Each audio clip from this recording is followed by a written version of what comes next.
कलाएं जंगल में मोर नाचा किसने देखा जैसी रह जाती हैं। इतने महान विचारकों के ये लेख हैं जो विजुअल आर्ट के विद्यार्थी नहीं में पढ़े हैं, उसको नहीं जानते हैं, उनका जानना जरूरी है।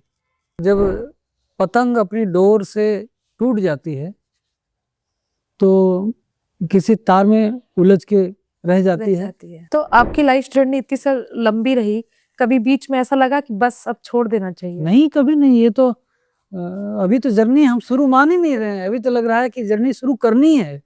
क्योंकि हमेशा आप देखेंगे आइडियल और रियल में फर्क होता है। आपका आइडियल यहाँ होता है तो रियल यहाँ होता है। कभी आप इसके जैसे बनना चाहते हैं, फिर थोड़े दिन बाद नहीं आप इसके जैसा बनना चाहते हैं। रोज मैं चेहरे बदलूंगा, रोज मैं मास्क दूसरा लगाऊंगा। आज मैं वो ज्यादा स्मार्ट है तो उसके जैसा बन जाऊँ, वो ज्यादा स्मार्ट है तो मैं कहाँ रहा।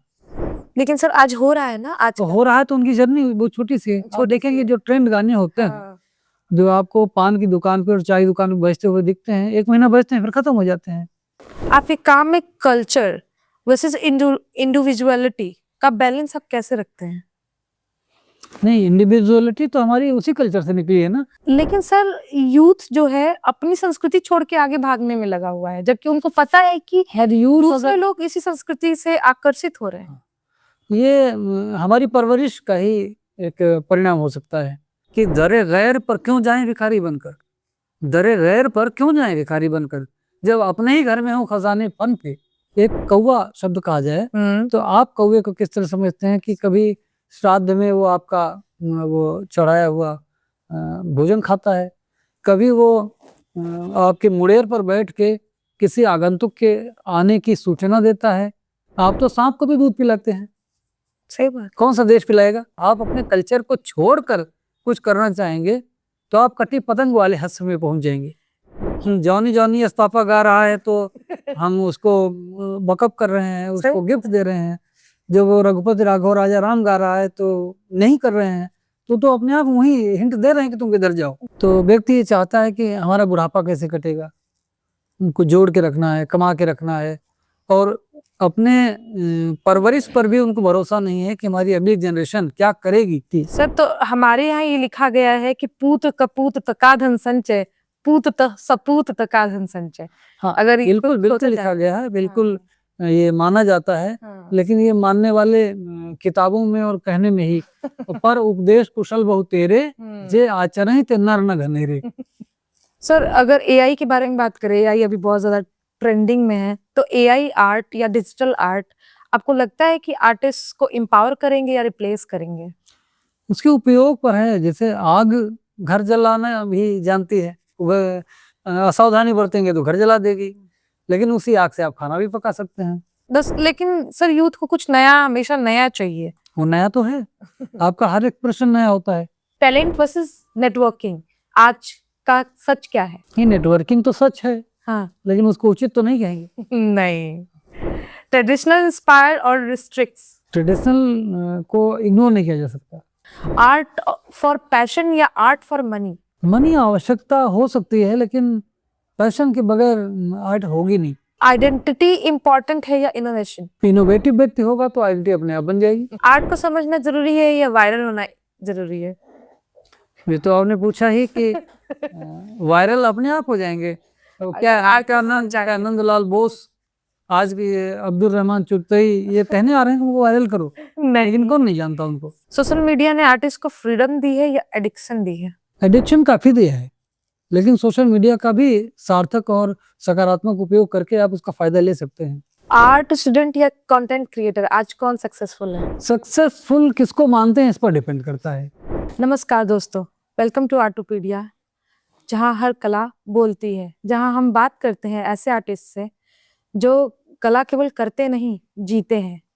आज के हमारे गेस्ट एक ऐसे आर्टिस्ट हैं जिनकी कहानी केवल कला की कहानी नहीं, बल्कि हिम्मत, जुनून और सेल्फ बिलीव की कहानी है। अयोध्या से शुरू हुआ उनका सफर बनारस हिंदू यूनिवर्सिटी तक, फिर नेशनल इंटरनेशनल एग्जीबिशंस, और आज वो award winning artist and educator के रूप में यूथ को इंस्पायर कर रहे हैं। उन्होंने 19 solo shows, 100+ exhibitions, multiple international art camps attend किए, and still he believes art is a continuous journey. Let's welcome doctor Awadhesh Mishra, जो हमें दिखाएंगे कि अगर टैलेंट के साथ डेडिकेशन हो तो सपने किसी भी छोटे शहर से उड़ान भर सकते हैं। Welcome to Artopedia sir. धन्यवाद। आभार। सर, आज हम आपके कुछ आर्ट जर्नी, आर्ट लाइफ के बारे में बात करेंगे। थोड़ा सा हम यूथ की तरफ भी फोकस करेंगे कि आर्ट में जो बच्चा जा रहा है उसको एक डायरेक्शन मिले कि वो किस तरफ जाएगा, क्योंकि अधिकतर वो बहक जाता है ना। कभी कभी पेंटिंग कर रहा होता है तो वो डिजाइनर बन जाता है या कुछ और बन जाता है। तो आप एक, हमारा जो फोकस रहेगा वो यूथ की तरफ ही रहेगा हमारा बिल्कुल। पॉडकास्ट का सर। तो सबसे पहले हम शुरू करेंगे कि आपकी आर्टिस्ट जर्नी जो है कहाँ से शुरू हुई, आपको कब लगा कि आप आर्टिस्ट बनेंगे? बहुत अच्छा, हम लोग इस पर बात करते हैं। सबसे पहले हम आर्टोपीडिया को धन्यवाद देंगे कि आर्टोपीडिया वो कार्य कर रहा है जो पीढ़ियां याद करेंगी। Thank you sir. क्योंकि कलाएं जंगल में मोर नाचा किसने देखा जैसी रह जाती हैं। हमारे देश में बहुत सारे कलाकार, बहुत सारी कला शैलियाँ पनपती हैं, उद्भूत होती हैं, और विकास होने के बाद या विकास होने तक वो कहाँ लुप्त हो जाती हैं, कहाँ खो जाती हैं, कोई उनका फॉलोअर नहीं होता। कभी कभी वो शैलियों के रूप में, परंपरा के रूप में आगे नहीं बढ़ पाती। तो डॉक्यूमेंटेशन ऐसी चीज़ है जो उसको जीवित रखती है। Thank you so much. वो कार्य आप कर रही हैं। आपको और आपकी पूरी टीम को बहुत बधाई। Thank you sir. आप निरंतर कला का प्रलेखन, कला का डॉक्यूमेंटेशन करती रहे। Thank you sir. अब बात आती है मेरे आर्टिस्ट बनने की।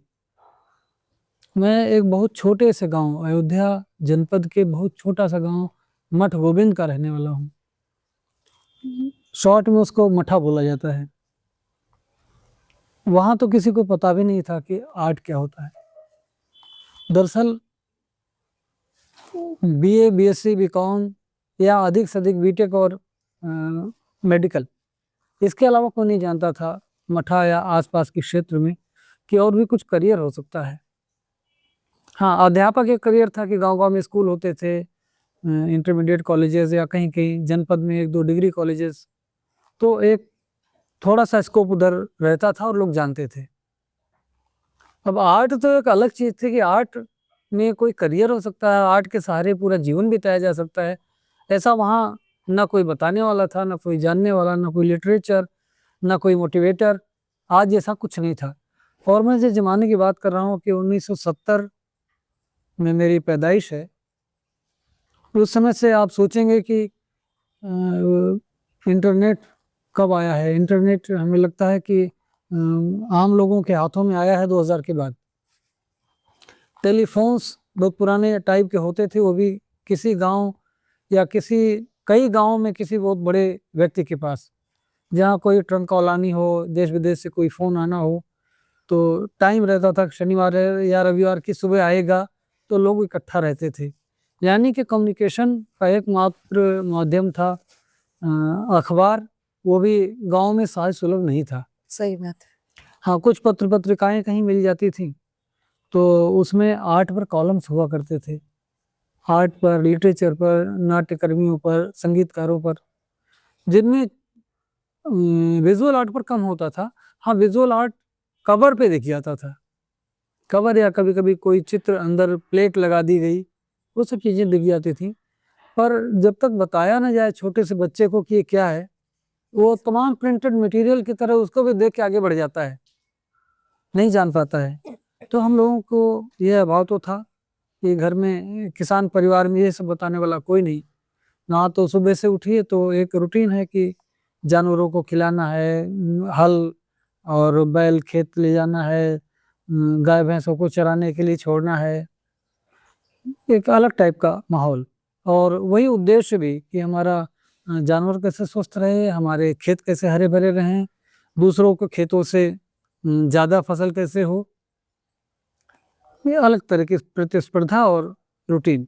वहाँ पढ़ाई के लिए भी जो बच्चे पढ़ाई करना चाहते थे, वो 5:30-6 बजे खेतों में पहुँचने के पहले 2-3 घंटे पढ़ चुके होते थे। यानी 2-3 बजे उठ के वो पढ़ के फिर आगे बढ़ते थे। ये रूटीन हुआ करता था। हालांकि मैं बहुत रफ एंड टफ नहीं था शुरू से भी कि मैं खेतों में भी चला जाऊं, कुछ ऐसा भी काम कर लूं, उतना नहीं कर सकता था। मैं थोड़ा सेंसिटिव टाइप का था, और कल्चरल फील्ड में जहाँ तक समझें कि रामायण महाभारत या किसी का कीर्तन हो रहा हो तो उसमें बैठ जाना मुझे अच्छा लगता था, या कुछ बनाना अच्छा लगता था। मेरे परिजन बताते हैं, जिसमें एक डॉक्टर गया प्रसाद मिश्र मेरे चाचा जी हैं, वो बताते हैं कि थाली में खाना खा लीजिए तो भी जो कुछ लगा रह जाता है तो उसमें कुछ थाली पे आप बनाना चाहेंगे, लिखना चाहेंगे तो लिख सकते हैं, लिख वो दिखता है। और खासकर जब घी इत्यादि उसमें पड़ा होगा तो और अच्छी तरह उसका जमाव होता है, जहाँ और अच्छे से लिख सकते हैं। तो ऐसे में अपने थाली में भी कुछ न कुछ बनाया करता था। कोई भी बच्चा अपने परिवेश से जैसे बोली ग्रहण करता है, आप सिखाते हैं पापा मम्मी तो बोलने की कोशिश करता है, उसी तरह वो फॉर्म्स को भी, कभी जानवर दिख रहे हैं आसपास तो कभी बारात जा रही है, डोली आ रही है, कटघोरवा की नाच हो रही है, या नर्तकियां आके नाच रही हैं, या नौटंकी नाच हो रही है, या उसमें धोबिया नाच नाच बिरहा और न जाने क्या क्या होते थे। तो उनसे फॉर्म्स लेना और उनको चित्रित करना दीवारों पर, सड़क पर, कोयले से, खड़िया से, जैसे भी जो भी मिला, कोई उसका उद्देश्य भी नहीं था कि कुछ सुरक्षित संरक्षित करना है, नहीं ये था कि किसी को दिखाना है। वो बनाया मिटाया बनाया मिटाया चलता रहता था।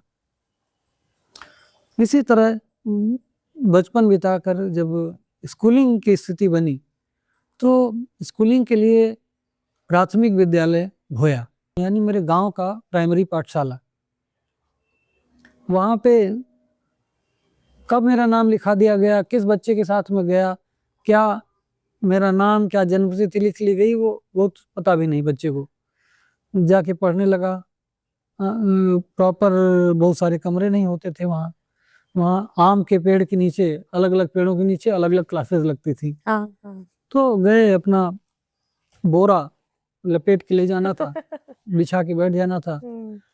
तख्ती सहज सुलभ थी, कोई बढ़ई के यहाँ मिल जाती थी, लाई उसको काला कर लिए। किससे? वो बैटरी आती थी पहले, उसमें कालिक होती टॉर्च की बैटरी, उसमें कालिक होती थी, तो उसको पीस के बढ़िया कालिक बना लीजिए। या फिर आप दिए के ऊपर कोई टेराकोटा पॉट रख दीजिए, उसमें कालिक आ जाएगी, उससे रंग लीजिए और सतरें खींच लीजिए।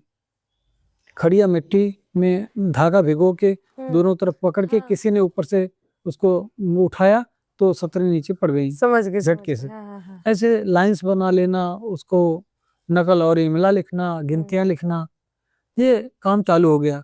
पर मौका मिलते ही मैं उस पर चित्र बनाने से नहीं चूकता था, चित्र बना ही लेता था।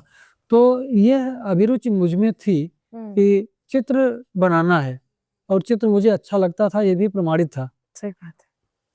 लेकिन कोई स्कोप नहीं था उस गांव में। जो जब अयोध्या के पहले फैजाबाद जनपद बोला जाता था, तो वहां से लगभग 25-30 किलोमीटर सुदूर क्षेत्र में, जहाँ जंगलों के बीच में, नदी के बीच में, नदी का तो ये माहौल था कि बारिश आते ही पूरा गांव टापू बन जाता था।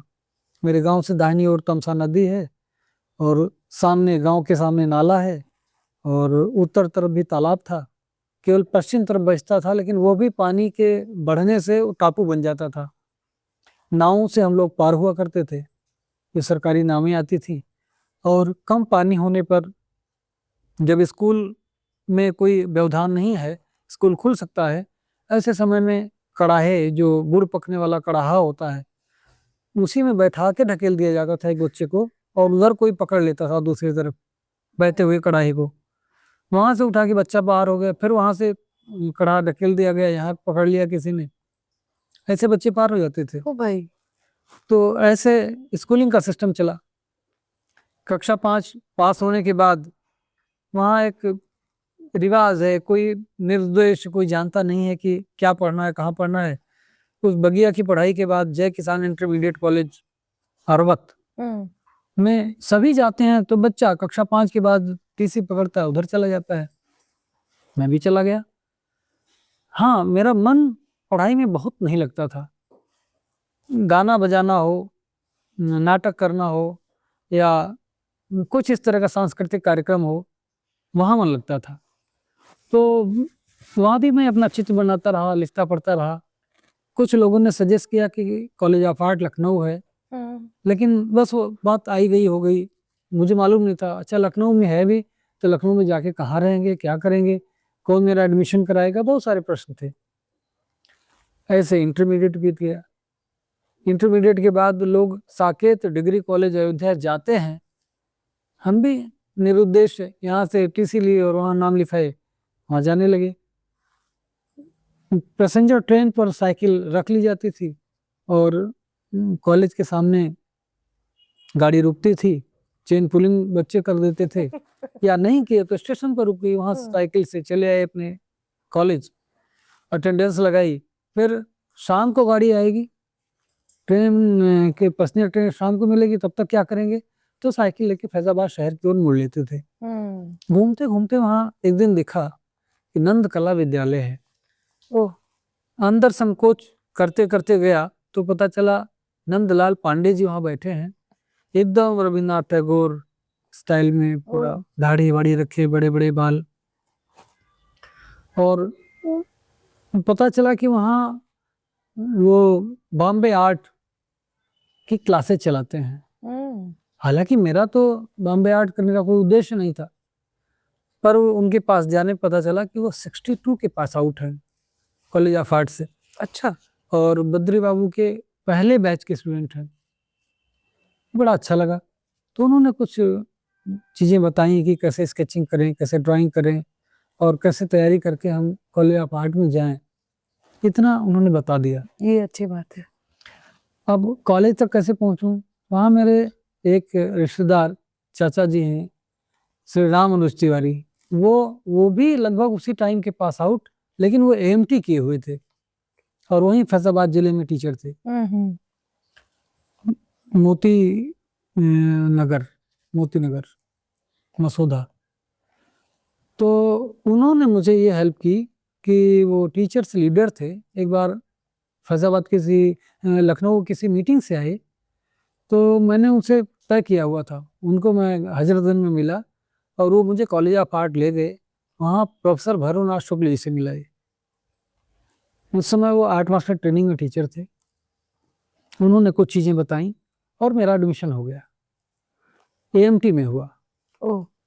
फिर मुझे लगा कि मैं इंटरमीडिएट कॉलेज का टीचर बनने तक ही सीमित नहीं रहूँगा, ये डिप्लोमा तो हो गया मेरे पास।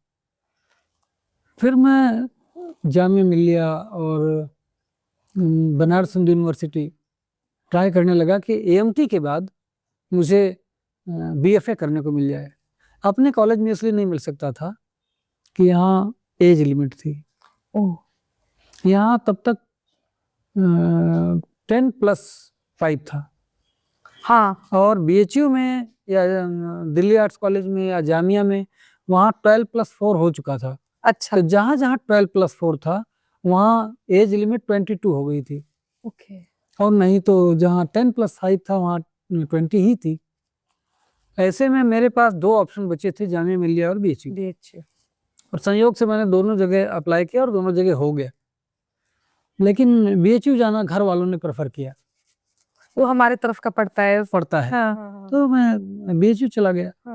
वहाँ का एक माहौल मिला, एक धार्मिक नगरी। सही बात। वो बनारस घाट और पूरे देश और विदेश से पर्यटकों का लगातार आना, आस्था से हर मंदिरों में जाना, नहाना, स्नान पर्व पे क्या भीड़ होती है घाटों पर, इस तरह की स्थितियाँ रही वहाँ।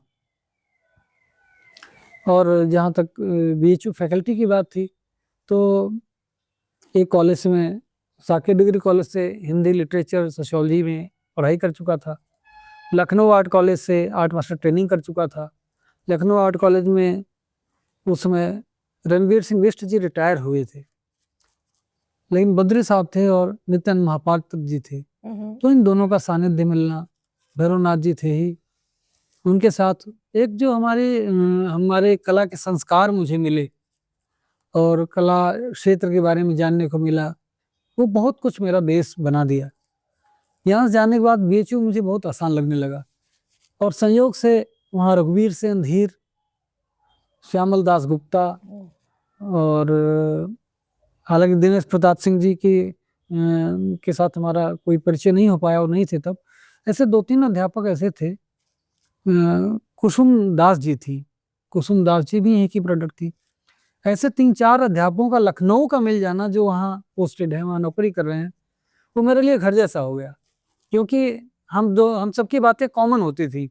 वही कॉलेज की बात, बुद्ध साहब की बात, RSBS जी की बात, महापात्र जी की बात, योगी जी की बात, जयकृष्ण जी की बात, तो ये सब कॉमन बातचीत का एक सिलसिला रहा, तो बहुत निकट रहे हम लोग।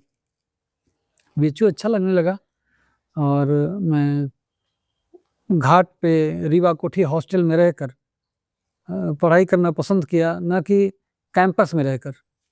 कैंपस में शहर मुझे नहीं मिल रहा था, कैंपस में बाहर के विद्यार्थी और वही फैकल्टी के लोग। यहाँ जो शहर का वातावरण था, संगीतकार थे, साहित्यकार थे, अच्छे पत्रकार थे और बड़े लोग, वो सब 80 घाट से लेकर और जगह जगह जो उनके पॉइंट्स थे बनारस में, वहाँ मिल जाते थे। तो साइकिल से टहलते रहना, घाट में पैदल सारे घाटों पर वॉक करके चले जाना और चले आना, वहाँ स्केचिंग करना, लैंडस्केप करना, ये सब दिनचर्या बन गई। और जो बनारस की स्पेशलिटीज़ थी वो कामों में आने लगी। बनारस का जो आर्किटेक्चर है, तो घाटों का आर्किटेक्चर एक दूसरे में धसा हुआ, प्राचीनता, पतली पतली सकरी गलियाँ, फिर भी जीवन सबका मस्त है, कोई हड़बड़ी नहीं, किसी को कोई जल्दी नहीं है। कोई घाट पे धूप ले रहे हैं तो लेट रहे हैं, काफ़ी देर बैठे हैं आराम से, तिलक लगा रहे हैं और बहुरूपिया भी बन रहे हैं। तरह तरह के दृश्य देखने को मिलते, कोई बांसुरी बजा रहा है, ये नाव वाला आपको नाव पर ले जाएगा तो ऐसी ठुमरी सुनाएगा, लगेगा कि बड़ा ट्रेंड व्यक्ति है। हाँ बिल्कुल, वो अच्छी बनारसी ठुमरी सुनाएगा, कजरी सुनाएगा, टप्पा गाएगा, बांसुरी बजाएगा, तो आपको हर व्यक्ति में वहाँ कला दिखेगी। ये माहौल मुझे रीवा कोठी हॉस्टल में मिला। और रीवा कोठी की और भी विशेषता थी कि हम 4-5 छात्र ही विजुअल आर्ट के थे, वो भी इसलिए कि प्रोफेसर रवीन्द्रनाथ मिश्र जी, जो हमारे विजुअल आर्ट के टीचर थे, पेंटिंग के टीचर थे, वही वहाँ के वार्डन थे। तो कुछ रास्ता बनाते थे कि हम लोग भी वहाँ जा सकें। तो 5-6 विद्यार्थी फाइन आर्ट वाले भी म्यूजिक वालों के साथ रहते थे। ये तो सोने में सुहागा था कि किसी तरफ खिड़की खोली तो सितार बज रहा है, किसी तरफ खिड़की खोली तो कोई बांसुरी बजा रहा है, कोई गाना गा रहा है, कोई 3 ताल, झप ताल, 8 ताल तो बजाया जा रहा है, कहरवा बजाया जा रहा है, कहीं गायन की बढ़िया प्रस्तुतियाँ हो रही हैं, बहुत आनंद था। और वो जो लय थी, जो तान थी, जो राग का प्रभाव था, वो कलाओं में आना स्वाभाविक था। बिल्कुल बिल्कुल, रंगों के माध्यम से, रंगों की भी तो अपनी साइकोलॉजी है। बिल्कुल बिल्कुल, कोई रंगों को देख के सुकून महसूस करता है, उसी रंग से किसी को उलझन होती है, उत्तेजना होती है। उत्तेजना होती है, व्यक्ति उग्र होता है, कोई सुकून से उसको निहारता रहता है। तो रंगों की साइकोलॉजी भी वही है, और जो उनकी वेवलेंथ है, जो उनका प्रभाव है, जो उनकी गति है, उस हिसाब से रंग अच्छे और बुरे लगते हैं अपनी मन स्थिति के हिसाब से। सही बात।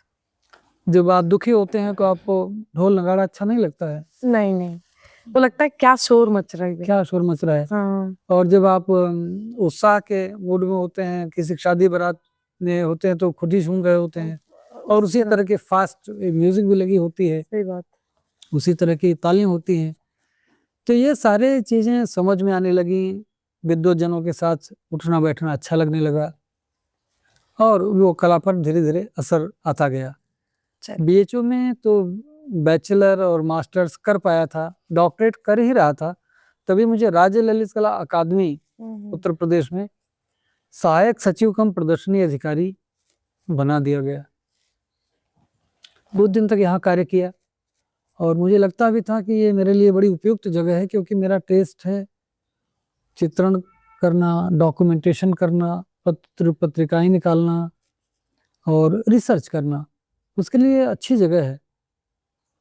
लेकिन सरकारी दखलंदाजी और किसी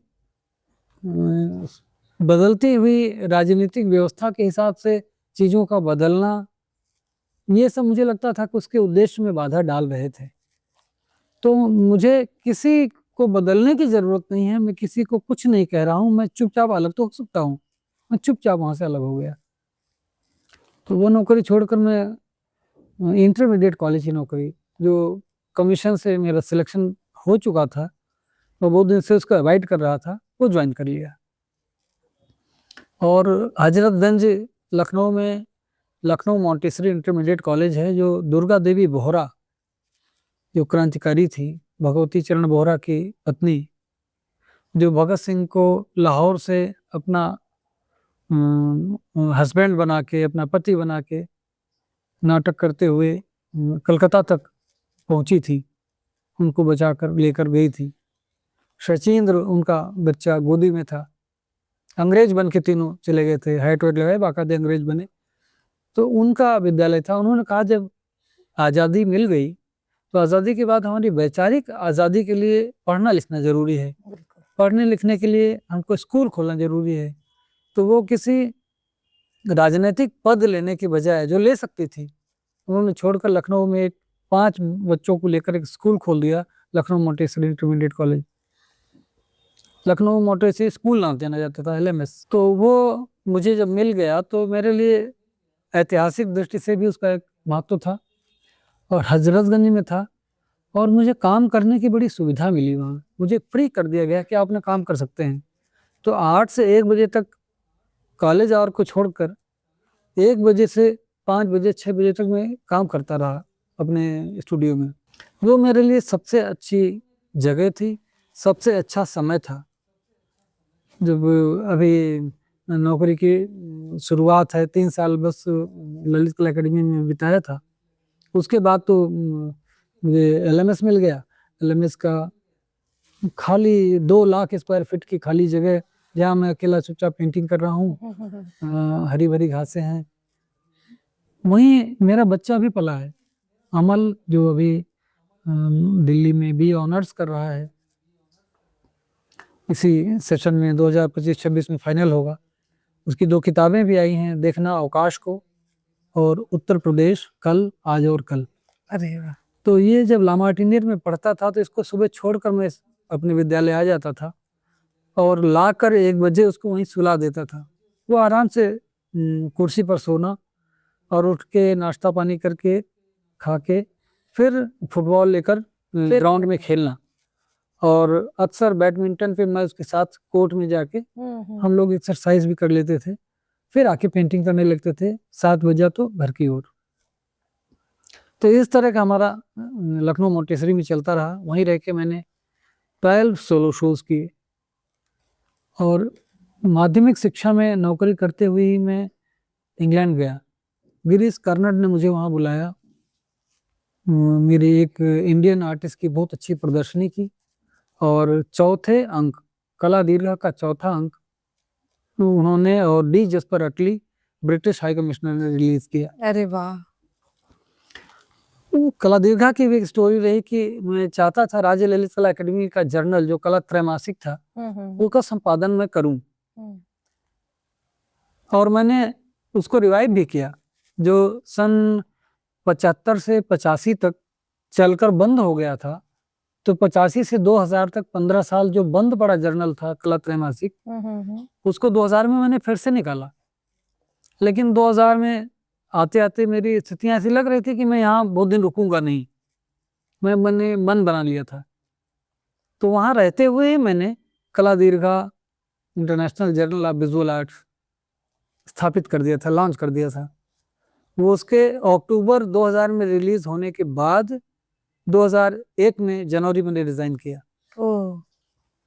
और दूसरा अंक, पहला अंक एकेडमी में योगेंद्र नारायण जी चीफ सेक्रेटरी थे उस समय, यूपी के चीफ सेक्रेटरी, बाद में कैबिनेट सेक्रेटरी होकर दिल्ली गए, तो उन्होंने रिलीज किया। दूसरा अंक सुषमा स्वराज जी सूचना मंत्री थी, उन्होंने अपने मंत्रालय में, कार्यालय में अरेंज कराया और कला दीर्घा का दूसरा अंक रिलीज किया। तीसरा कैम्ब्रिज यूनिवर्सिटी के सत्येंद्र श्रीवास्तव, हिंदी के विभागाध्यक्ष, लंदन में, और चौथा गिरीश कर्नाड और डी जस्पर अटली ने। 5वां छठा अंक ऐसे कभी माननीय अब्दुल कलाम जी राष्ट्रपति थे, कभी किसी राज्य का शिक्षा मंत्री या संस्कृति मंत्री या वहाँ का राज्यपाल, इस तरह से अलग अलग इश्यूज इसके रिलीज होते रहे और हम लोग पूरे देश में विदेश में फैलते रहे। जहाँ जाते थे वहाँ 6 महीने में कला दीर्घा का रिलीज एंड इंडियन आर्टिस्ट सारे लोग कलेक्ट करके एक बढ़िया सी एग्जीबिशन, ये करते हुए आगे बढ़ते रहे। बहुत सारे देशों की यात्राएं की, एग्जीबिशन बहुत जगह हुई और कला दीर्घा के 33 इश्यूज निकलने के बाद कुछ व्यवधान आया कि वो रुकी रही, जो 2025 से ऑनलाइन फिर से स्टार्ट है। अरे वाह, ये अनवरत चलेगी। और इसके अलावा चूंकि मुझे डॉक्यूमेंटेशन पसंद था, इसलिए कला विमर्श नाम की किताब, इसके 5 खंड हैं। वैचारिकी है, पाश्चात्य कला है, इंडियन आर्ट है, धरोहरें हैं और लोक कलाएं हैं। ऐसे 400 पेजेस की वो किताब बड़ी पॉपुलर रही। और कोरोना काल में जब आत्मचिंतन का मौका मिला, थोड़ा जीवन की गति रुकी, एक कमरे में हम लोग सीमित हुए, तो हमने एक ब्लॉग बनाया विजू का जो मैं गाँव से लेकर आया था। उसी पर कला दीर्घा के सारे इश्यूज कर दिए, अपने सारे चित्रों की सीरीज को रख दिया और जितने आर्टिकल्स थे, जितनी किताबें, जितने अन्य जर्नल्स जहाँ जहाँ मैंने काम किया, वो सब कुछ वहाँ उपलब्ध है। पहला दस्तावेज नाम की एक जो पुस्तक है,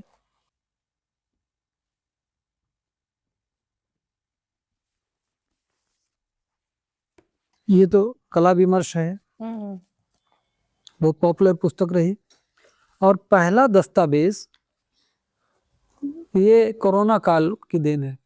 कोरोना मैंने देखा कि हमारे प्रदेश में इतने कलाकार हुए, आए और गए, तो उनको तो मैं नहीं जान सकता जब मैं आर्ट फील्ड में आया नहीं था या सक्रिय नहीं था, लेकिन जब से आया हूँ तब से ही सही, तो मैंने याद करके उनके जो कुछ हमारे अनुभव थे उन सब को लिपिबद्ध किया और जहाँ तहाँ से उनके पोर्ट्रेट और उनकी पेंटिंग्स को कलेक्ट किया। उसी का परिणाम है पहला दस्तावेज। बहुत है चीज। तो यूपी का एक तरह से डॉक्यूमेंटेशन हो गया। और इसी बीच आई ये संवेदना और कला, ये किताब इसलिए आई कि हमारे विद्यार्थी एस्थेटिक्स पर उनका कॉन्सेप्ट क्लियर नहीं है। इंडियन आर्ट और वेस्टर्न आर्ट में क्या डिफरेंसेस हैं, दोनों की संवेदनाओं में क्या अंतर हैं, दोनों की परंपराएं किस तरह की हैं, किस आर्ट को किस श्रेणी में रख सकते हैं, कैसे हम इसको बांट सकते हैं सौंदर्य शास्त्र के अनुसार, कौन कला अच्छी है, कौन कला निम्नतर है, खराब नहीं है, थोड़ी सी नीचे है, वो सारा कुछ इसमें आप पढ़ सकते हैं। और ये मेरी स्वयं की लिखी किताब नहीं है, मेरा तो कॉन्सेप्ट है। इसमें श्याम सुंदर दास, रामचंद्र शुक्ल, असित कुमार हल्दर, निहार रंजन राय, मुल्क राज आनंद, शमशेर बहादुर सिंह, सच्चिदानंद वात्स्यायन, रामविलास शर्मा, दिनकर कौशिक, डॉक्टर सुरेंद्र बारलिंगे, इतने महान विचारकों के ये लेख हैं जो विजुअल आर्ट के विद्यार्थी नहीं पढ़े हैं, उसको नहीं जानते हैं, उनका जानना जरूरी है। ये संवेदना और कला किताब आई। इसी बीच बनारस की एक लेखिका ने, डॉक्टर सपना नीरज ने, मेरे कला कर्म पर, मेरे जीवन पर, मेरी कला यात्रा पर भी किताब जी। तो ये तीनों तो कोरोना काल की देन है और ये उसके पहले की, जो कला दीर्घा या अन्य जगहों के जो सिलेक्टेड आर्टिकल्स थे वो इसमें लाके ये पुस्तकाकार हो गई, ये सहज सुलभ हो गई। तो डॉक्यूमेंटेशन के फील्ड में मैंने ये कार्य किया। कला दीर्घा है ये आपके सामने, एक इशू ये है, इसमें पंकज पवार जी का स्कूटर है जो शांति निकेतन में प्रिंसिपल थे, और कभी इस तरह के स्कूटर पाना भी बहुत बड़ी बात होती थी। बहुत सही मुश्किल से उसको बुक करा के कई महीने और सालों बाद नंबर आता था। बात। आती थी तो पत्नी बच्चे बैठ के किस तरह एंजॉय करते थे, तो ये उन्होंने बहुत अच्छे ढंग से मूर्तित किया। ये हमारी कई प्रदर्शनियां हैं जिसमें से लेटेस्ट चौपाल, हालांकि इसके बाद अरघान नाम से भी है, वो भी ले आया। मेरे ड्राइंग्स के बहुत सारे सोलो शोज हुए। मेरे बिजुका सीरीज से पहले जो ज्योमेट्रिकल फॉर्म थे उसके भी बड़े शोज हुए। ये है बिजुका आपका? ये बिजुका है, जो इसके भी बहुत सारे शोज हुए जहांगीर आर्ट गैलरी में और ठाणे, पुणे, भोपाल, जयपुर, बहुत सारे शहरों में हुए। तो इस तरह से मेरी जर्नी यहाँ सबसे होते हुए और पढ़ाई समाप्त करके ललित कला एकेडमी से जाके Lucknow Montessori intermediate college join करके फिर मैंने अपने बचे समय में छुट्टियों में अनुमति लेकर रिसर्च का कार्य रोहिलखंड यूनिवर्सिटी से पूरा किया, पीएचडी कंप्लीट PhD। और उसी क्रम में कला संगीत विश्वविद्यालय खैरागढ़, इंदिरा कला संगीत विश्वविद्यालय खैरागढ़ से डीलिट किया। वो मेरा पहला डीलिट था, उसके पहले वहां से कोई डीलिट नहीं था। BA MA PhD डीलिट तो कई उदाहरण थे, लेकिन BFA MFA PhD डीलिट शायद मैं पहले था। तो इस तरह मेरी पढ़ाई की जर्नी रही और यूनिवर्सिटी में आ गया। डॉक्टर शकुंतला मिश्रा राष्ट्रीय पुनर्वास विश्वविद्यालय में यहाँ पे सन 14 से अध्यापन कर रहा हूँ। बहुत ही कलात्मक जर्नी थी, मतलब एक पूरा जीवन काल आपने बता दिया इसमें अपना। हमारे व्यूअर्स के लिए भी सही रहेगा कि एक जगह पे सारी चीजें रहेंगी पढ़ने के लिए। तो जब हमारा ये डीलिट भी कर लिया और हाईएस्ट क्वालिफिकेशन ले ली, इसके बाद अब बचा था कि हमें निरंतर कैसे चित्र रचना करनी है। डॉक्टर शकुंतला मिश्रा राष्ट्रीय पुनर्वास विश्वविद्यालय लखनऊ में मुझे सन 14 में अपॉइंट कर दिया गया और मैंने वहीं पर परिसर में ही अपना स्टूडियो बना लिया। जो रेजिडेंस बने हैं वहाँ मेरा स्टूडियो हो गया। तो एक रूटीन बनाया कि ठीक है, नौकरी करनी है और विद्यार्थियों को समय देना है। विद्यार्थी मेरी वरीयता में भी हैं, टॉप प्रायोरिटी पर विद्यार्थियों को रखता हूँ, लेकिन 4-5 बजे के बाद जब मैं खाली होता हूँ तो मुझे स्टूडियो में पेंट करना है। ऑयल कलर, एक्रिलिक कलर और ड्राइंग, 3 माध्यम हैं जिनमें मैं लगातार काम करता हूँ। तो वहाँ काम करना, फिर वहाँ से जब मैं घर पहुँच जाता हूँ 7 बजे 8 बजे, फिर लिखने का कार्य। कंप्यूटर पे जो कुछ प्लान बनाया है, पत्रिका एडिट करना या लिखना पढ़ना, ये पूरी जर्नी जो मैंने आपको अभी तक दिखाई वो इसी आधार पे बनी है, इसी तरह चली है। बहुत ही प्यारी जर्नी थी सर। अब जैसे एक आर्टिस्ट की जर्नी होती है ना, नॉर्मल आर्टिस्ट, एक जनरल आर्टिस्ट की जर्नी उससे थोड़ा सा अलग है आपका। थोड़ा सा गांव से निकलना और किस तरीके से जानकारी लेना आर्ट के बारे में, है ना। तो बहुत इंस्पायरिंग है आपकी जर्नी। अब थोड़ा सा आगे बढ़ते हैं, अगर यूथ की तरफ चलते हैं। आपका एक लेख है कि आर्ट एक सेल्फ डिस्कवरी है ना, सेल्फ डिस्कवरी का प्रोसेस है। तो यूथ को अपनी पहचान कैनवास पर कैसे दिखानी चाहिए? सबसे पहले वो अपनी जड़ों से जुड़ा रहे, बहुत जरूरी है अपनी जड़ों से जुड़ा रहना। जब पतंग अपनी डोर से टूट जाती है तो किसी तार में उलझ के रह जाती है, या फिर वो उसकी कोई ऐसी गति होती है जो उसने सोचा नहीं होता है। इसलिए हमेशा जड़ों से जुड़े रहिए। आपकी कनेक्टिविटी आपको स्ट्रांग बनाएगी, हरदम संबल देगी। हमेशा आप रचनाशील रहेंगे और जब भी आपको कुछ जरूरत होगी इनपुट की, आप वहीं से पीछे झांकेंगे और ले लेंगे। तो जड़ों से जुड़ना एज इन वहां पे विजिट करते रहना, नहीं काम में खुद को दिखाना? नहीं, काम में दिखाना नहीं, दिखाने की जरूरत नहीं, अपने आप दिखेगा। जब आप जिस परिवेश से जुड़े हैं, वहाँ के रूप रंग, वहाँ की वनस्पतियाँ, वहाँ का नेचर, वहाँ के प्रोडक्ट, वहाँ की संवेदनाएं, वहाँ की स्पेशलिटीज, वहाँ का कल्चर, एनवायरनमेंट। हाँ, तो आप सारा इनपुट तो वहीं से लेते हैं ना। सही बात है। आज मैं अगर कटघोरवा बना रहा हूँ तो कटघोरवा मैंने देखा था, देखा है वहां पे। आज बिजुका बना रहा हूँ तो बिजुका बचपन से खेतों में खड़ा देखा है मैंने, और अपनी उम्र बढ़ने के साथ, अपना ज्ञान बढ़ने के साथ ये भी देखा है कि कब वो मुझे डराता था, कब वो मुझे निरीह ही लगता था कि ये ढेला मार दीजिए हंडिया फूलिए, कब मुझे वो जोकर उज्बक लगता था, कब मुझे वो छद्मवेशी लगता था, धोखेबाज लगता था। बाद में उन्हीं भावों को, उन्हीं चेहरों को, उसी रूप को मैंने सिस्टम में देखा। सही बात है। अपने पॉलिटिक्स में देखा, अपने जुडिशरी में देखा, अपने जर्नलिज्म में देखा, अपने literary field, art field, everywhere मैंने देखा और उसको पेंट किया। वो बेजुका इतना हिट सीरीज रही है, उसके बहुत सारे शोज हुए हैं, ग्रुप और सोलो, और एक तरह से आज बेजुका नाम से मुझे जान सकते हैं। हाँ सही बात है। तो बेजुका लिया है अपनी जड़ों से जुड़े रहकर ना। मैं अपने गांव को, अपने जिए हुए पलों को नहीं भूला। तो है कैसे माघ पूस की रात में नहर के पानी को डाइवर्ट करना है अपनी ओर, तो टूटे दरवाजे को लाके वहां लगा देना है, मोड़ लेना है। कैसे मेड़ में पानी में हाथ लगाने के बाद हाथ सुन्न हो जा रहा है, तो गन्ने की सूखी पत्तियों को जला के धीरे धीरे धीरे धीरे नॉर्मल करना है कि हाँ मेरा हाथ है भी। जिसने लैंडस्केप नहीं देखा है गाँव का, दूर जाता क्षितिज, उगता सूरज, डूबता सूरज, और दूर तक गाय भैंसों का आना, शाम को जानवरों का झुंड में गले में बंधे घुंघरू के साथ बजते हुए आना, ये सब फील नहीं किया है, वो एक्सप्रेस कैसे करेगा? सही बात है। उसके तो उसकी संवेदनाओं में ही चीजें नहीं है। शहर का व्यक्ति नहीं बता पाएगा ना कि हल्दी जड़ों में होती है कि हल्दी किसी पेड़ पे होती है। पेड़ पे होती है, सही बात। वो इसीलिए बच्चा जब पहला आर्ट बनाता है तो कहीं सूरज, पहाड़ और नदियां, इसी तरह ना कि वो जो बचपन से गोद भी पहचानता है, वो माँ की गोद में है कि किसी और की गोद में है, सही बात है। वो फील कर लेता है, उसको वहीं से संवेदनाएं मिलने लगती हैं।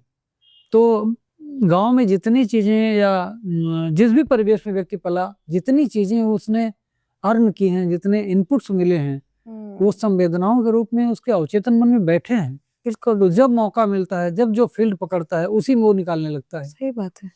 आज छोटे छोटे गांव के गाने जो लोग हंसी ठिठोली में गा देते थे, वो फिल्मों में जब वो राइटर गए तो वहां उस पर गाना बना लिया। सही बात है, और फेमस भी हुआ। और फेमस हो गए वो गाना। हाँ, बिल्कुल ट्रेंडिंग सॉन्ग्स में बिल्कुल ट्रेंडिंग सॉन्ग्स में आ गए। इसी तरह हम लोग भी गांव से कोई भी चीज लेके कैनवस पर ले आए, और उनमें ओरिजिनलिटी है, मौलिकता है, निजत्व है, और कनेक्टिविटी है, उनमें संवेदनाएं जुड़ी हैं, भाव है, इमोशन है, वो एकदम दिलों पे छा जाते हैं। तो है।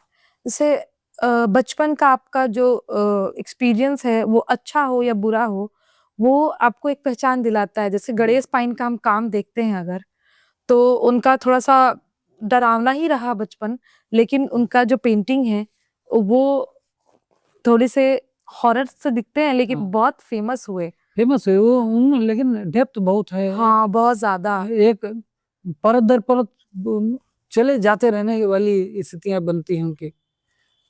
काफी डेप्थ बनाते हैं वो, बहुत ज्यादा, बहुत बारीक लाइंस होती हैं, और एक दूसरे से उलझी हुई भी, और मैंने उनका काम देखा, मिस्ट्री दिखती है। सही बात है, उनका काम देखा तो मैं एकदम एक होता है ना कि सोचने की अवस्था में चली गई। उनका काम मुझे बहुत ज्यादा प्रभावित किया है। चलिए, अगर हम इंडियन कल्चर के सिंबल्स की बात करें सर, तो वो आजकल एक आजकल भी आजकल के काम में यूजफुल है या नॉस्टैल्जिया बन के रह गया है केवल? नहीं, यूजफुल तो इस मामले में भी है कि हम अपने कल्चर से जुड़े हैं, अपनी परंपरा से जुड़े हैं, और नॉस्टैल्जिया भी होना बुरा क्या है?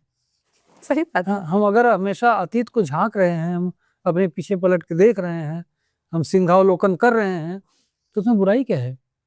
और वो जो प्रतीक बने हैं वो साइंटिफिक हैं, वो बहुत लॉजिकल हैं, वो बहुत प्रासंगिक हैं।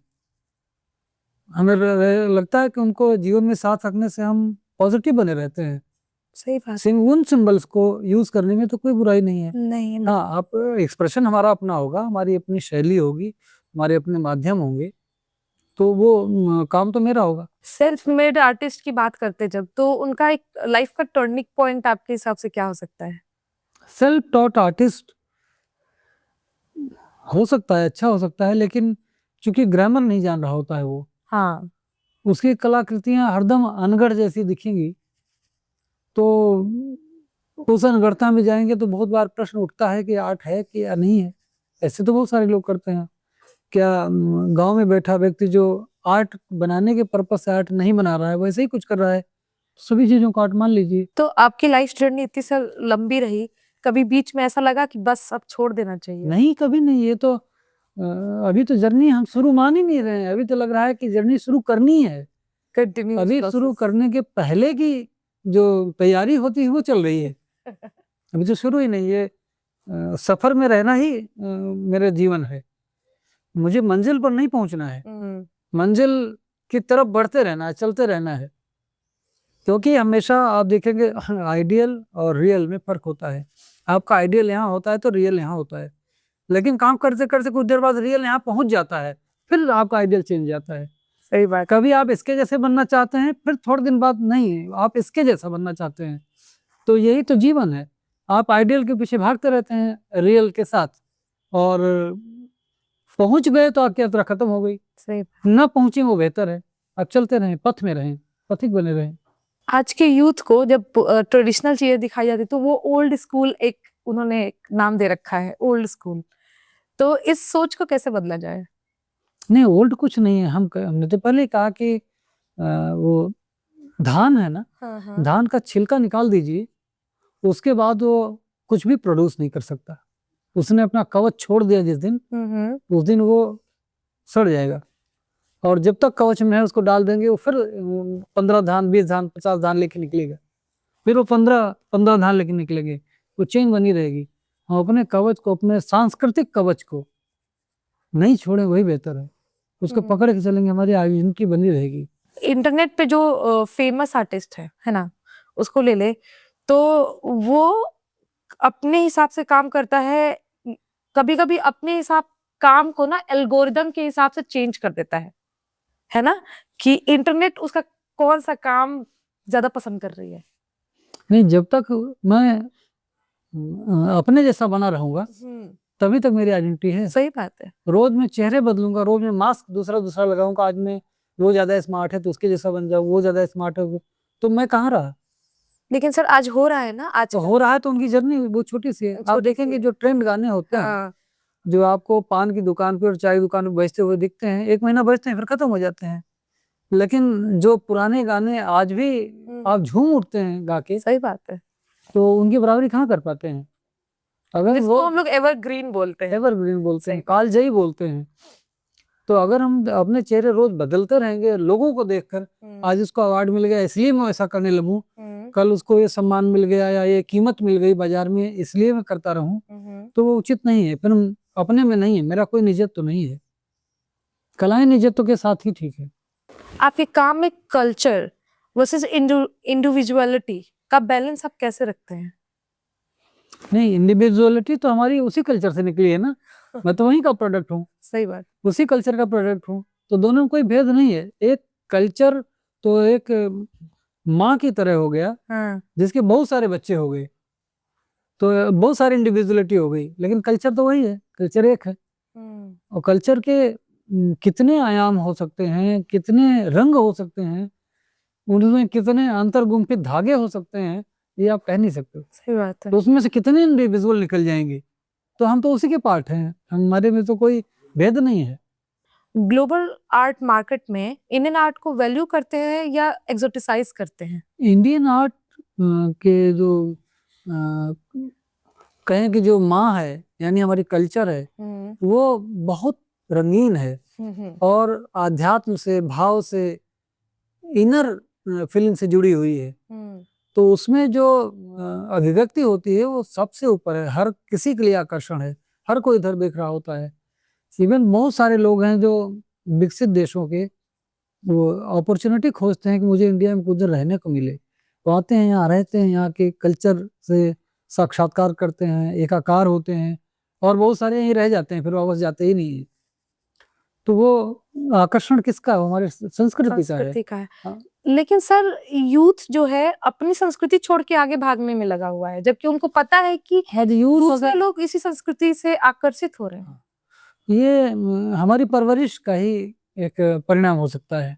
अगर हम परवरिश अपनी ऐसी रखते और अपने ये हमेशा पश्चिमोन्मुखी बनाने की कोशिश ना करते कि एकदम पश्चिम की ओर देखो, तो हमारे यहाँ बहुत कुछ है बहुत देखने को। हम एक जीवन में पूरा ही नहीं कर सकते, सही बात हम क्यों दूसरे को देखें। एक असद अली जी हमारे टीचर थे ना, यहाँ कॉलेज ऑफ आर्ट लखनऊ में, वो कहते थे कि दरे गैर पर क्यों जाएं भिखारी बनकर, दरे गैर पर क्यों जाएं भिखारी बनकर, जब अपने ही घर में हूँ खजाने फन पे। हमें दूसरी तरफ देखने की जरूरत नहीं है, हमारे पास ही चीजें भरी हुई हैं।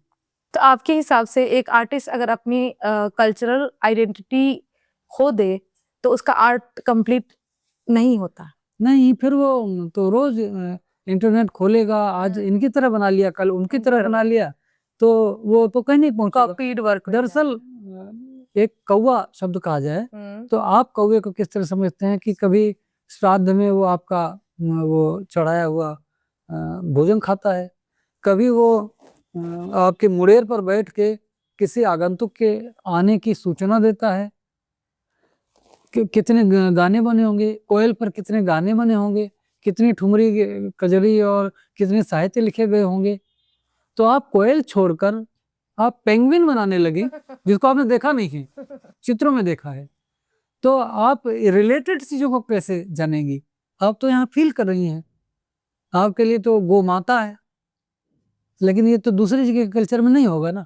तो जो आपकी फीलिंग जुड़ी है यहाँ के पशु पक्षियों से, यहाँ के जानवरों से, यहाँ के इंसेक्ट से, यहाँ के वातावरण से, आप तो सांप को भी दूध पिलाते हैं। सही बात। कौन सा देश पिलाएगा? नहीं पिलाता है। तो आपके जो कल्चरल वैल्यूज हैं वो अलग ढंग के हैं। आप अपने कल्चर को छोड़कर कुछ करना चाहेंगे तो आप कटी पतंग वाले हश्र में पहुंच जाएंगे। इसका मतलब यही है कि आजकल पेरेंट्स को भी ध्यान रखना चाहिए कि अपने बच्चे को कैसे कल्चर से जोड़ के रखें। और वो अगर बाहर से आए परिधान को, बाहर से आए गिफ्ट को देख के वो ओतप्रोत हो जाएंगे कि ये यही बहुत अच्छा है, तो फिर वो भी वही सोचेंगे। वो गन्ने का रस छोड़कर वो तो कोल्ड ड्रिंक ही पिएंगे।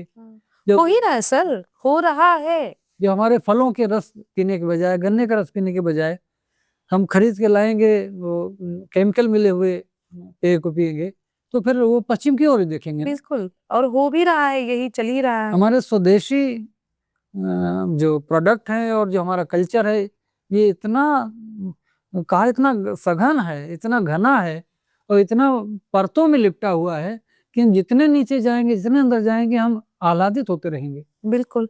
आज गौरवान्वित होना चाहिए अपने कल्चर। आज के किसी बच्चे से पूछ लीजिए टिटिहरी क्या है और पेंगुइन क्या है, तो पेंगुइन जानेगा, टिटिहरी नहीं जानेगा। नहीं जानेगा।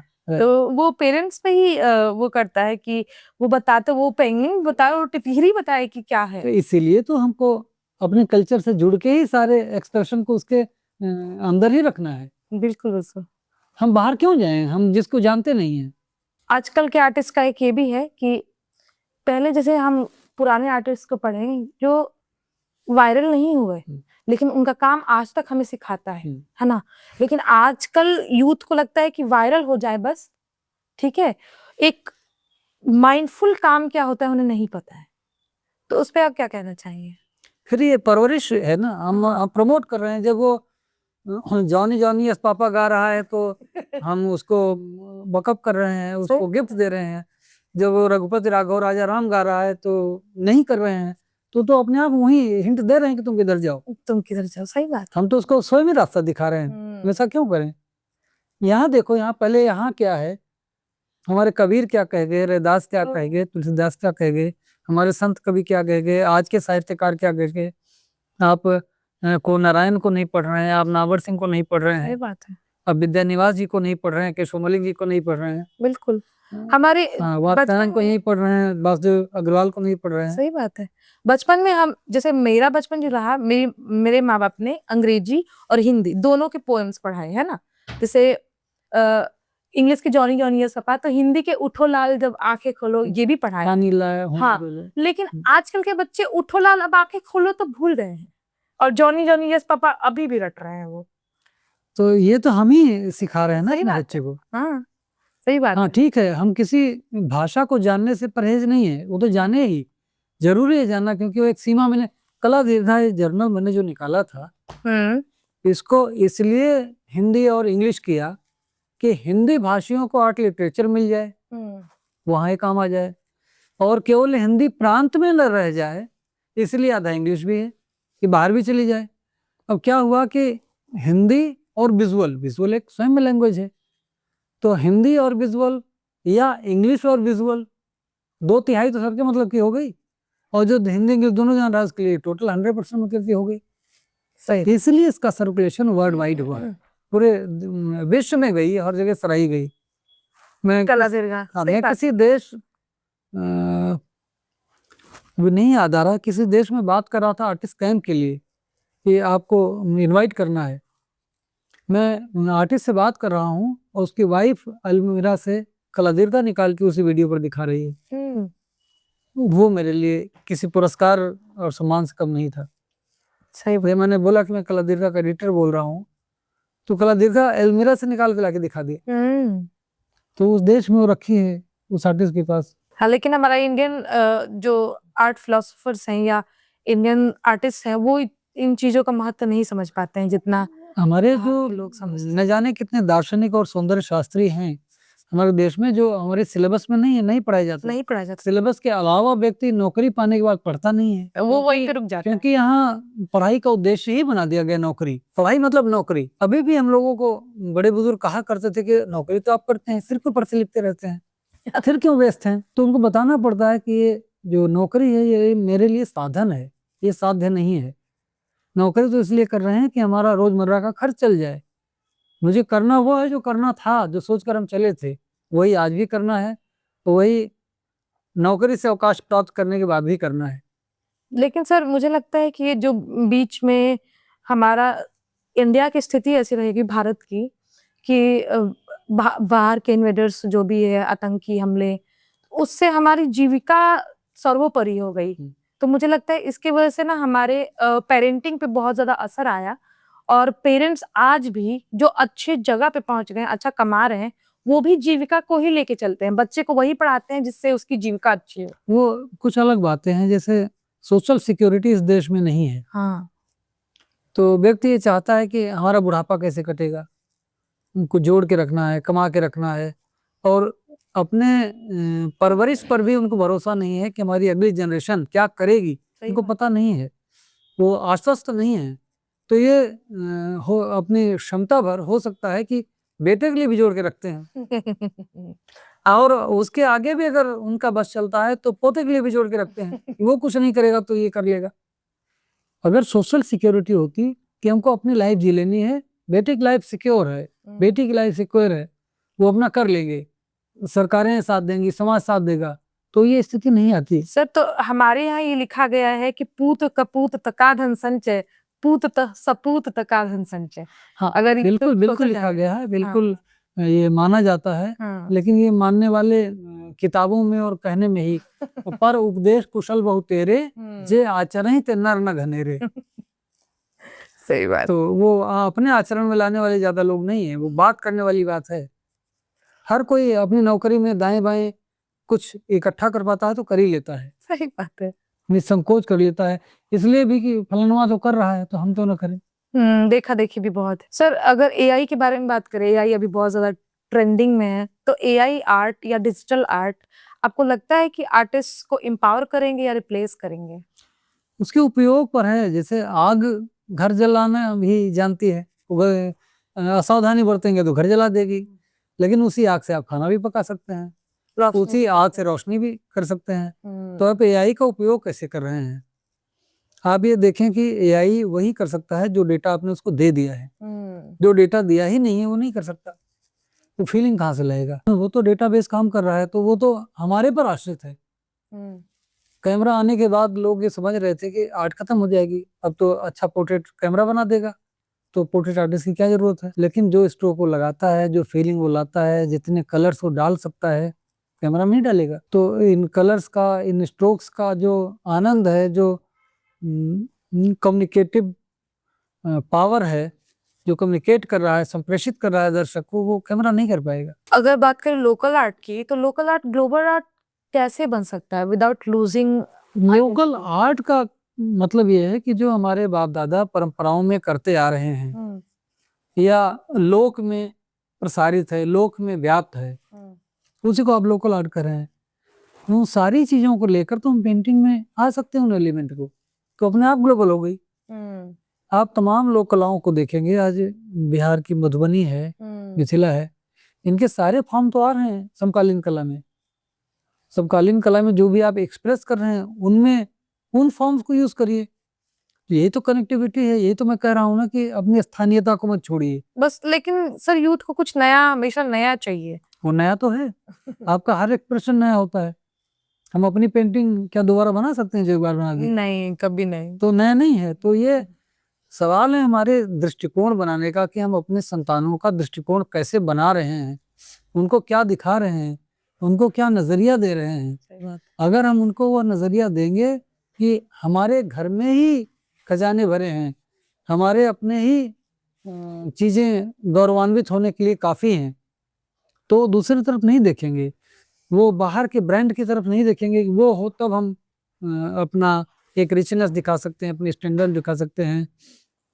नहीं, हमारे अपने खादी के झोले में भी, खादी के कपड़े में भी वो रईसी दिखाई जा सकती है। और खादी ट्रेंड कर रहा है, सही बात है। हाँ, तो 95 से अभी 2025 चल रहा है ना, जी। और आप एजुकेशन फील्ड में हैं, तो आप बता सकते हैं कि आर्ट एजुकेशन में गिरावट आई है या आर्ट एजुकेशन में जो यूजीसी ने नॉन प्रोफेशनल सब्जेक्ट की तरह फाइन आर्ट को देखना शुरू कर दिया, वही सेमेस्टर सिस्टम, वही अधिक से अधिक लिखा पढ़ी, हाँ, वो बाधित कर रही है, थोड़ा सा बाधित कर, वो बाधित कर रही है। पहले क्या होता था कि कोई कलाकार आया, बच्चा वो ये नहीं जानता था कि हमें पेंटिंग पढ़नी है कि मूर्तिकला पढ़नी है कि कुछ और पढ़ना है। वो कॉलेज में इस क्लास में भी गया, उस क्लास में भी गया, यहाँ देखा, वहाँ देखा, यहाँ लिथोग्राफ देखा, यहाँ टेक्सटाइल के काम देखे, दुनिया भर को देख के फिर एक माइंडसेट बनाता था और काम करता था। और वो दाएं बाएं भी काम करता था। एक पेंटर बहुत अच्छा स्कल्पचर भी करता था, एक मूर्तिकार बहुत अच्छी पेंटिंग भी बनाता था। अब अवतार सिंह पवार को देखिए, जहाँ एक तरफ अच्छे मूर्तिकार रहे हैं, वहीं सुजाता वाश पेंटिंग उनकी राजा ललित कला अकेडमी में रखी। देखिए उनके जो मुर्गे और घोड़ों और सांड के स्केचेस होते थे, वो ऐसे ही पूछते थे, बोलो पूछ से शुरू करूं कि मुंह से शुरू करूं? आपने जो ले लिया वहीं से शुरू हो गए और एक ही बार में बना के ले आए। तो ये अभ्यास था। ये उनके ऊपर अगर इतना लिखा पढ़ी थोपी जाती तो नहीं कर पाते, नहीं कर पाते। आजकल के बच्चों पे थोप दिया गया है, सही में बहुत सारी चीजें थोप दी गई हैं। और वही नहीं, टीचर्स पे भी, टीचर को हर सेमेस्टर का इतना हिसाब रखना है, अटेंडेंस से लेके और इंटरनल एक्सटर्नल नंबर, और हर 6 महीने पर हमेशा इम्तहान लेना है, मिड टर्म और सेमेस्टर एंड के। टीचर्स का भी ज्यादा समय उसी में जा रहा है। सही बात। कम से कम फाइन आर्ट, म्यूजिक जैसे विषयों को इन बंधनों से बाहर रख, तभी हम अच्छे प्रोडक्ट दे पाएंगे। पता नहीं ये हमारी बात कहाँ तक पहुंचेगी और किसके तक पहुंचेगी, लेकिन मेरी इसी बात पे बात राजीव नयन सर के साथ भी हुई थी, और आज आपके साथ भी हो रही है कि यूजीसी को स्वतंत्र करना चाहिए थोड़ा सा आर्ट एजुकेशन या फाइन आर्ट म्यूजिक में जो कमेटी बनाते होंगे पॉलिसी डिसाइड करने की, वो बड़े प्रोफेशनल लोगों को लेनी चाहिए।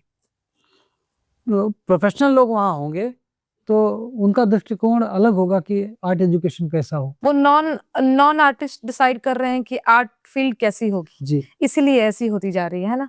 तो अगर ये रही पुरानी बातें, अगर हम 10 साल आगे की बात कहेंगे तो कहाँ आप देखते हैं आर्ट एजुकेशन को? नहीं, आर्ट एजुकेशन तो चलता ही रहेगा, लेकिन जो विद्यार्थी पहले साल में ही आते ही इंटरनेट से चीजें लेकर वो जल्दी से तमाम एग्जीबिशन में पार्टिसिपेट करना चाहता है, बहुत जल्दी किसी तरह से अवार्ड्स और ऑनर मैनेज करना चाहता है, ये अच्छा नहीं है। इसमें क्या होगा कि जो गुरु का महत्व है, पहले गुरु से परमिशन लेकर संगीत में मंच पर व्यक्ति जाता था। जब तक गुरु ने आश्वस्ति नहीं दी है और संकेत नहीं दिया, तब तक वो मंच पर नहीं चढ़ता था। या प्रदर्शनियां लगाने के लिए जब तक गुरु नहीं कहता था, बच्चा एग्जीबिशन नहीं करता था। अब गुरु का बहुत महत्व उनके लिए नहीं है, वे अपने आप से गाइडेड हैं, उनको इंटरनेट से पढ़ा रहा है, वो स्वयं डिसीजन ले रहे हैं और वो कहाँ जाएंगे उनको खुद पता नहीं है। और टीचर्स को क्या पता होगा, टीचर से में जो निकटता होनी चाहिए, जो सानिध्य बोला जाता था, वो तो है नहीं। नहीं है, सही बात है। अब गुरुओं का सानिध्य नहीं है, क्योंकि बच्चों को चाहिए नहीं, उनको बहुत शॉर्टकट तरीके से आगे बढ़ना है। अब गुरु तो शॉर्टकट तरीके से नहीं आया है और उसका फेवर भी नहीं करेगा। हम लोग जानते हैं कि कला में कोई शॉर्टकट नहीं है, नहीं, आपको अभ्यास करके और घिसकर ही आगे बढ़ना है, तभी आप मजबूत रहेंगे। मतलब आपने अगर कला चुन ली तो उसका कोई शॉर्टकट मत लीजिए, नहीं है, और अभ्यास के साथ आगे बढ़िए। वो आपने विवाह कर लिया है कला से, जीवन भर उसको निभाना है, जब तक जिएंगे तब तक निभाना है। तो सर हमारे कुछ रैपिड फायर क्वेश्चन है जिसका आंसर आपको ऐसे देना है। जी जी। टैलेंट वर्सेस नेटवर्किंग, आज का सच क्या है? ये नेटवर्किंग तो सच है, हाँ। लेकिन उसको उचित तो नहीं कहेंगे। नहीं। ट्रेडिशनल इंस्पायर और रिस्ट्रिक्ट्स, ट्रेडिशनल को इग्नोर नहीं किया जा सकता। आर्ट फॉर पैशन या आर्ट फॉर मनी? मनी आवश्यकता हो सकती है, लेकिन पैशन के बगैर आर्ट होगी नहीं, उसकी कोई लंबी यात्रा नहीं बन पाएगी, जीवन नहीं होगा। आइडेंटिटी इम्पोर्टेंट है या इनोवेशन? इनोवेटिव व्यक्ति होगा तो आइडेंटिटी अपने आप बन जाएगी। ये बहुत अच्छा आंसर है। ओल्ड मास्टर्स या न्यू एज क्रिएटर्स, किसको समझना टफ है? नहीं, ओल्ड मास्टर तो वही हो गया ना कि हम अपने कल्चर को छोड़कर आगे बढ़ रहे हैं। अगर ओल्ड मास्टर को इग्नोर किया तो हम सिंहावलोकन नहीं कर रहे हैं अपनी यात्रा का, अपने कल्चर का, अपनी परंपराओं का, कि हमें देखना तो है ही है पीछे। आर्ट को समझना जरूरी है या वायरल होना जरूरी है? ये तो आपने पूछा ही कि वायरल अपने आप हो जाएंगे। तो क्या नंदलाल बोस, आज की अब्दुल रहमान चुगतई, ये कहने आ रहे हैं कि वो वायरल करो, लेकिन कौन नहीं जानता उनको। ओरिजिनल आर्ट और एआई आर्ट कौन जीतेगा फ्यूचर में? एआई तो इस समय की जरूरत है, लेकिन हमने पहले ही कहा कि आग से चाहे घर जला लें और चाहे खाना बना लें, ये आग के उपयोग पर है। तो एआई का उपयोग एक पॉजिटिव उपयोग करेंगे तो हमको बहुत सारा वो सरलता भी देता है काम में, हमको एक आइडिया दे देता है, एक फॉर्म, एक बेस बना देता है, हमको डेवलप करना रह जाता है। लेकिन एआई के भरोसे नहीं रह सकते। एआई से आप पूछेंगे तो बहुत बार वो भारतवर्ष के राज्यों की बात करेंगे तो वो किसी विदेश के राज्य का भी नाम दे देता, क्योंकि वो डेटाबेस काम कर रहा है, उसके बाद डेटा कहीं से जुड़ा और वो उठा के सामने रख दिया।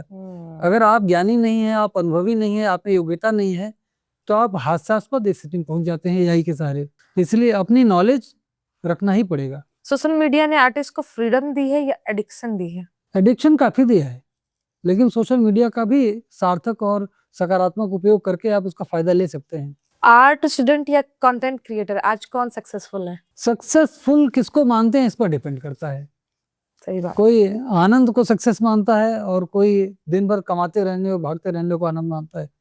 तो आप सफलता किसको मानते हैं या के ऊपर? गैलरीज आर्ट प्रमोट करती हैं या एलाइट कल्चर? नहीं, गैलरी प्रमोट करती थी, लेकिन गैलरी के अपने एक सिस्टम हो गए हैं कि उनके चुने हुए कुछ कलाकार उनके घेरे में है, परिधि में है, वो अपनी परिधि में किसी को घुसने नहीं देते कलाकार, और गैलरी भी उस परिधि के बाहर जाती नहीं, देखती नहीं। तो जो काम करती है उन्हीं लोगों के काम करेगी और उन्हीं को प्रमोट करेगी। तो गैलरी अब एक तरह से अपनी भूमिका से अलग हो रही है। इसीलिए कहा जा रहा है कि आर्ट जरूरी है या सोशल होना जरूरी है? नहीं, आर्ट तो जरूरी है, लेकिन बहुत सोशल होंगे तो आर्ट नहीं कर पाएंगे, क्योंकि आर्ट अभ्यास मांगता है, आर्ट समय मांगता है। तो अगर आप समय आर्ट में दे रहे हैं तो सोशल नहीं हो पाएंगे। मेरे गुरु जी थे दिलीप दास गुप्ता जी, वो सोशल नहीं थे। वो कोई आता था तो गेट पर आते ही उससे ऐसा बिहेव करते थे कि अगर वो बहुत अपना नहीं है तो अंदर नहीं आ सकता था, वहीं से बाहर हो जाएगा। बहुत अपना है तो कहेगा अरे अंदर चलेंगे तब बात करेंगे, अंदर चलिए पहले, एकदम कूल डाउन। उसके बाद बिल्कुल पानी की तरह नरम। तो उनका पहला एक्सप्रेशन ऐसा होता ही था कि आप बाहर से बाहर हो जाएं, क्योंकि वो जानते थे कोई बैठेगा तो काम नहीं कर पाएंगे। तो सर आज के यूथ को आप क्या संदेश देंगे? अगर थोड़ा सबसे बड़ा संदेश यही है कि कला में कोई शॉर्टकट नहीं है। अगर आपने कला को चुन ही लिया है तो आप अभ्यास करें, अपने गुरुओं का आदर करें, अपने बड़ों को देखें और अपने संस्कृति का सिंहावलोकन करते रहें। सिंहावलोकन मतलब हमेशा मुड़ मुड़ के पीछे देखते रहें, क्या हुआ है, क्या बचा रह गया है, जो बचा रह गया उसे हमें आगे बढ़ाना है। अपनी थाती को, अपनी संस्कृति को, अपनी धरोहरों को, उसे प्यार करना चाहिए, इज्जत करना चाहिए, उसका संरक्षण करना चाहिए और उन्हीं वैल्यूज को निकाल कर हमको ले आके दूसरों के सामने वैश्विक स्तर पर वहाँ रखना चाहिए। ये हम हैं, ये हम थे, गौरवान्वित होना चाहिए। बहुत अच्छा लगा आपसे बात करके सर। अगर आर्ट को आप अपनी भाषा में परिभाषित करना चाहें तो आप क्या बोलेंगे आर्ट के बारे में? कोई भी कार्य जिसमें आपका स्व जुड़ जाए, निजत्व जुड़ जाए, आपकी रचनात्मकता जुड़ जाए, वही कला है। बहुत सुंदर। जिस चीज में भी रच दें वही कला हो जाएगी। जहाँ कुछ जोड़ा आपने वहाँ कला हो गई। Thank you so much sir, आपसे बात करके बहुत अच्छा लगा। आप लोग को भी बहुत अच्छा लगा तो लाइक, सब्सक्राइब एंड शेयर जरूर करिएगा। आपके नजरिए से हमने एक अलग कला के जर्नी को समझा, यूथ से रिलेट किया उसको। तो जुड़े रहिए हमारे साथ, अगले एपिसोड में एक नए आर्टिस्ट के साथ मिलेंगे। धन्यवाद। आर्टोपीडिया को उसके इस महत्वपूर्ण काम के लिए पुनः बधाई। Thank you. आप सबको नमस्ते। Thank you.